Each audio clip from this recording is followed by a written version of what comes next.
সংগ্রামী বন্ধুগণ, আমরা বলেছি পুশিং করতে হলে আওয়ামী লীগের সন্ত্রাসীদের পুশিং করুন, শেখ হাসিনাকে পুশিং করুন। আমরা বিচারের মাধ্যমে শেখ হাসিনা সহ আওয়ামী লীগকে কাঠগড়ায় দাঁড়া করাবো। সংগ্রামী শেরপুরবাসী, বিচার সংস্কার এবং নতুন সংবিধানের দাবিতে দেশব্যাপী জুলাই পদযাত্রা হচ্ছে। জুলাই গণঅভ্যুত্থানের 1 বছরের মধ্যেও আমরা এখনো দৃশ্যমান বিচার দেখিনি। আওয়ামী লীগের দোসররা বিভিন্ন জায়গায় রয়ে গিয়েছে, প্রশাসনে ঘাপটি মেরে বসিয়ে রয়েছে। আমরা গোপালগঞ্জে দেখেছি কিভাবে আওয়ামী সন্ত্রাসীরা ছবল মেরে উঠতে চেয়েছিল। আমরা স্পষ্ট ভাবে বলেছি, গোপালগঞ্জ কেন বাংলাদেশের কোন জায়গায় মুজিববাদদের আমরা আর দাঁড় হতে দেব না। এখনো প্রশাসনে পুলিশে আওয়ামী লীগের দোসর হিসেবে কাজ করছে, আওয়ামী লীগের সন্ত্রাসীদের, আওয়ামী লীগের এমপিদেরকে প্রশ্রয় দিচ্ছে। তাদের বিরুদ্ধে দুর্বার আন্দোলন গড়ে তুলতে হবে। সংগ্রামী শেরপুরবাসী, আমরা জানি এই শেরপুর জীববৈচিত্র্যময় এলাকা। এই শেরপুর প্রতি বছর বন্যায়, পাহাড়ি ঢলে বন্যার কারণে শেরপুরের মানুষ দুঃখ দুর্দশাগ্রস্ত হয়।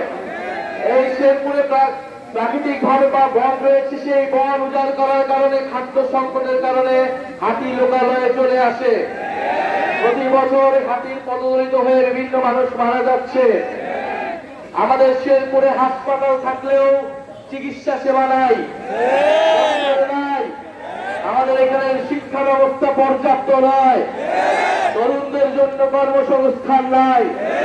শেখ হাসিনা বাংলাদেশকে বিগত আমলে, আপনারা হয়তো শেখ হাসিনা 30 বছর এই শেরপুর শাসন করেছে আওয়ামী লীগ, কিন্তু শেরপুর প্রকৃত উন্নয়ন পায় নাই। উন্নয়ন পেয়েছে শুধুমাত্র সে আওয়ামী দোসরেরা, সে আওয়ামী সন্ত্রাসীরা, যারা দেশের টাকা লুট করে এখনো বিদেশে পলাতক অবস্থায় আছে। শেরপুরবাসী, আপনারা নিজেরাই চিন্তা করুন, আপনারা নিজেরা ভাবুন যে যেই জুলাই গণঅভ্যুত্থানে আপনাদের শেরপুরের সন্তানেরা শহীদ হয়েছে, দেশের মানুষ রাজপথে নেমে এসেছিল সে আওয়ামী লীগের বিরুদ্ধে। আপনাদের এই শেরপুরের উন্নয়নের জন্য, বাংলাদেশের মানুষের উন্নয়নের জন্য, শেরপুরবাসীর ভাগ্য পরিবর্তনের জন্য জাতীয় নাগরিক পার্টি সেই প্রকৃত উন্নয়নের, সেই সুষম উন্নয়নের রাজনীতি করতে চায়। প্রিয় সংগ্রামী শেরপুরবাসী, দেশব্যাপী সংস্কারের আলাপ আলোচনা চলছে। আমরা বলেছি 5ই আগস্টের মধ্যে যে কোনো মূল্যে জুলাই সনদ ঘোষণা করতে হবে, সাথে জুলাই ঘোষণাপত্র ঘোষণা করতে হবে। ঐক্যমত কমিশন বলেছে 2-3 দিনের মধ্যেই জুলাই সনদের কার্যক্রম নিশ্চিত করা হবে। আমরাও চাই যদি 5ই আগস্টের মধ্যে যদি এটি ঘোষণা করা না হয়, 3রা আগস্ট আমরা ঢাকায় আসছি। ঢাকায় আমরা কিন্তু জুলাই সনদ ঘোষণাপত্র আদায় না করে ঢাকার শহীদ মিনার আমরা ছাড়ব না।